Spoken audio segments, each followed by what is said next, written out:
Hey guys, welcome back to our channel How to Guide. Today in this video, I'm going to show you guys how you can make Snapchat AI not want to talk to you.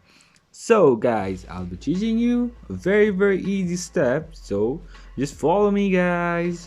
Firstly, what you need to do is just go to your Snapchat and then go to my AI conversation. You can search or anything. Let's go to my AI conversation and then just talk random things that mostly Snapchat don't want to hear. I mean, just go with something.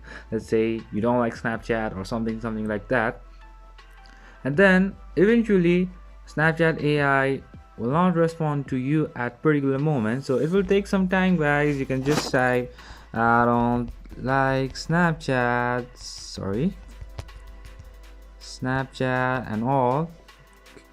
Continue with this and then the Snapchat AI will not want to talk to you guys. So that's pretty much guys, that's how you do it. I hope this video is helpful for you guys. So thank you for watching our video guys. If you like our video, please leave a like and do not forget to subscribe our channel and also hit the bell icon so you never miss an update from us. If you have any query, just comment down below guys. I'll see you guys again in our next video. Till then, stay safe guys. Thank you for watching.